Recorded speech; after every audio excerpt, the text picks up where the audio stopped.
Shalom Bapak Ibu Saudara. Katanya cinta, tapi kok gak dekat? Memang sebuah pertanyaan yang ironis memang. Bagaimana dalam sebuah hubungan yang selalu bilang aku cinta padamu, tapi kenyataannya kok malah semakin menjauh, bukan semakin mendekat. Renungan kita hari ini akan memikirkan seberapa penting kedekatan dalam sebuah hubungan, secara khusus hubungan kita dengan Tuhan. Dalam Kisah Para Rasul 13 ayat 22 yang jadi inti dari renungan kita hari ini, di situ tertulis bahwa Tuhan berkata, "Aku telah mendapat Daud bin Abisai, seorang yang berkenan di hatiku dan yang melakukan segala kehendakku." Ayat ini adalah kesaksian Tuhan sendiri, bukan orang lain, tentang bagaimana kedekatan dan ketaatan dari Daud. Dan apa yang membuat Daud begitu dekat dengan Tuhan? Yang pertama, kedekatan Daud dimulai dari hatinya yang terbuka dan selalu mencari Tuhan. Kalimat dari ayat ini dikatakan, seorang yang berkenan di hatiku. Ini menunjukkan bahwa kedekatan Daud dengan Tuhan bukan sekedar tampilan luar saja, tapi sungguh-sungguh berasal dari hatinya. Daud memang bukan orang yang sempurna. Ia pernah jatuh dalam dosa yang besar, tapi hatinya selalu responsif terhadap Tuhan.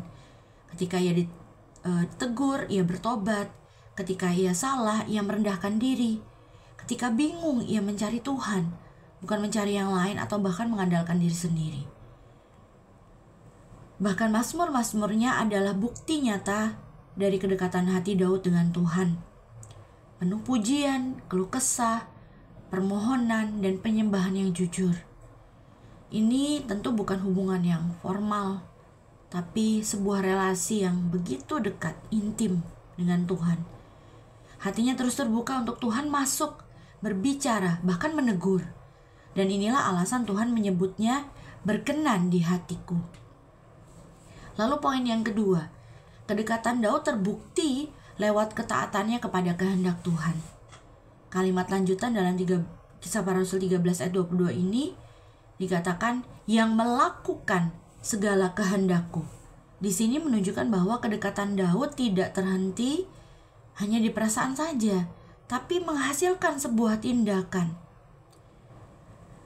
Daud tidak hanya mencintai Tuhan secara emosional saja, tapi ia sungguh-sungguh melibatkan Tuhan dalam keputusannya. Contoh, sebelum berperang, Daud bertanya kepada Tuhan terlebih dahulu. Bahkan dalam banyak kesempatan, Daud memilih menunggu waktu Tuhan daripada bertindak mengikuti kehendak atau kemauannya sendiri. Bahkan saat ia bisa membunuh Saul yang ingin ia bunuh, bahkan saat bisa membunuh Saul yang ingin membunuhnya, Daud justru menolak karena dia tahu itu bukan kehendak Tuhan. Ketaatan ini adalah bukti nyata bahwa Daud tidak hanya kenal Tuhan, tapi tunduk pada kehendaknya. Jadi Kisah Para Rasul 13 ayat 22 ini memberi kita gambaran lengkap tentang seseorang yang tidak hanya mengaku cinta Tuhan, tapi sungguh dekat di hati Tuhan karena hatinya lembut, bahkan hidupnya pun taat. Bapak Ibu Saudara, mengaku cinta Tuhan, tapi hidup jauh darinya adalah cinta yang tidak nyata. Kedekatan dengan Tuhan harus dimulai dari hati yang sungguh-sungguh rindu mau mengenal Dia, dan dibuktikan lewat ketaatan dalam hidup sehari-hari. Jangan bilang cinta Tuhan kalau tidak mau dekat dengannya.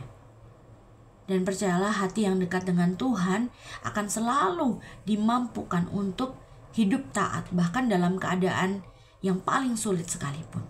Kiranya renungan ini boleh jadi berkat bagi kita semua. Tuhan Yesus memberkati.